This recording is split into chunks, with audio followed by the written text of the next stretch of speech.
विवान ने काफी शांत स्वभाव में कहा, ओह, मुझे माफ करना आहान, मैंने ध्यान ही नहीं दिया।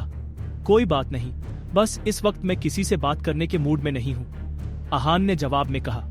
दोनों की बातें चल ही रही थीं कि तभी दरवाजे पर दस्तक होती है।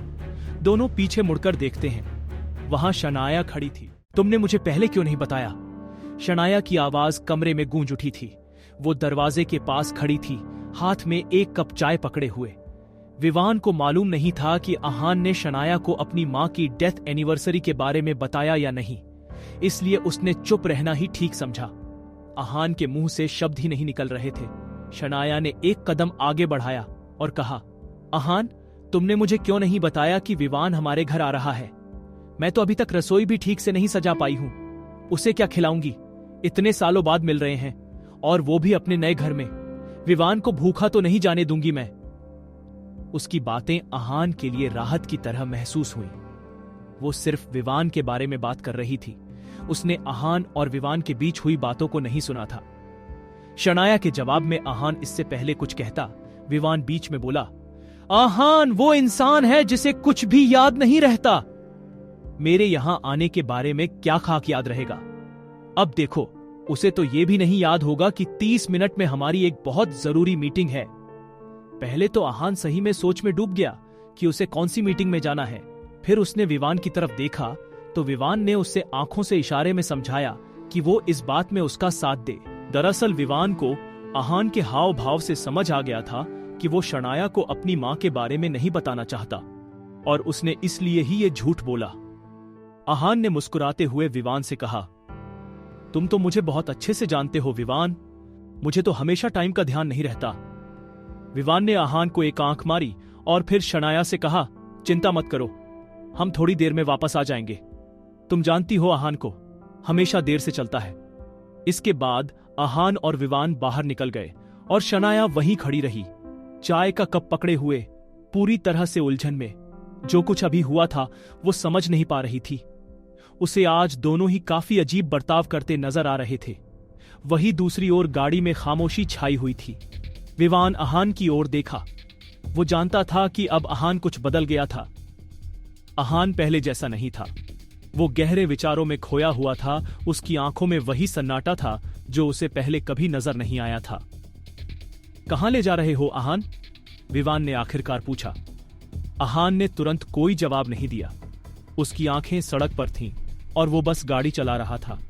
उसे विवान का सवाल सुनाई दे रहा था, लेकिन उसका मन कहीं और था। बस कहीं ले जा रहा हूं, आहान ने धीरे से कहा। विवान थोड़ा चौंका। कहां? उसने फिर पूछा, इस बार थोड़ा जोर देकर। आहान ने कोई जवाब नहीं दिया, बस गाड़ी चलाता रहा। और विवान जानता था कि अब कुछ और नहीं पूछा जा सकता था। गाड़ी एक पार्क के पास रुक गई। आहान ने इंजन बंद किया, लेकिन फिर भी वो नहीं हिला। कुछ देर तक वे दोनों गाड़ी में चुपचाप बैठे रहे। फिर आहान बाहर निकल गया। उसने देखा कि पार्क में भीड़ नहीं थी और हवा में ताजगी और शांति थी। फिर उसने विवान की ओर देखा, जो गाड़ी में से उसे ही देख रहा था, बहुत ही चुप, जैसे किसी गहरे विचार में डूबा हुआ हो। विवान आहान की आंखों का इशारा समझ गया और कार से उतर गया। क्या यही वो जगह है? विवान ने पूछा। आहान ने हामी में सर हिलाया। वो खामोशी से बाहर निकला। फिर दोनों पार्क के अंदर चले गए। अंदर की ताजगी और गर्मी से घिरी एक हल्की सी शांति थी, लेकिन आहान के मन में वही खालीपन था जिसे वो हर किसी से छिपा रहा था, और विवान को ये साफ नजर आ रहा था। आहान पार्क के एक कोने में बेंच पर जाकर बैठ गया। उसके सामने एक छोटा सा तालाब भी था। विवान भी उसके पीछे पीछे चल रहा था और वो भी आहान के पास आकर बैठ गया। पार्क पूरा शांत था और दूर दूर तक कोई नहीं था। विवान आहान का चेहरा देखकर समझ सकता था कि वो ठीक नहीं है, लेकिन आहान के चेहरे पर एक अजीब सी कठोरता थी, जैसे वो खुद से लड़ रहा हो। विवान ने खामोशी को तोड़ा। आहान, तुम जानते हो, तुम्हें इसे मुझसे छिपाने की जरूरत नहीं है। आहान की आंखों में एक पल के लिए एक हल्की सी असमंजस दिखी, लेकिन फिर वो चुप रहा। वो उसे देखता रहा, जैसे शब्दों का पता ढूंढ रहा हो। मैं ठीक हूं, आहान ने बहुत धीमे से कहा। उसकी आवाज में दर्द की हल्की झलक थी। विवान ने अपनी सीट पर थोड़ा आगे बढ़कर कहा, तुम ठीक नहीं हो आहान, तुम बिल्कुल ठीक नहीं हो। तुमको ये सब अकेले नहीं सहना चाहिए। अब तो हमें इसे साथ मिलकर निपटना होगा। आहान के चेहरे पर एक दर्दनाक खामोशी आ गई। मैं नहीं चाहता कि किसी को मेरा दुख सहना पड़े, विवान। मैं नहीं चाहता कि कोई और मेरे लिए परेशान हो।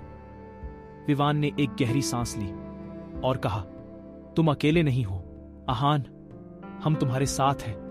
तुम्हें हमें अपने साथ रखना होगा, तुम्हें बोलना होगा। आहान चुप रहा।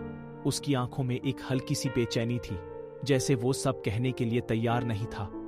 वो गहरी सोच में था, जैसे किसी घने जंगल में खोया हुआ हो। क्या फाइनली आहान कहेगा अपने भीतर चल रही बातों को? क्या करेगा विवान जब पता चलेगी उसे वो सारी बातें? आखिर क्या कारण है आहान के इस अजीब बर्ताव का? जानने के लिए देखिए अगला एपिसोड सिर्फ पॉकेट एफएम के यूट्यूब चैनल पर। और सीक्रेट अमीरजादा के सारे एपिसोड्स को सुनने के लिए डिस्क्रिप्शन में दी हुई लिंक से डाउनलोड कीजिए पॉकेट एफएम ऐप।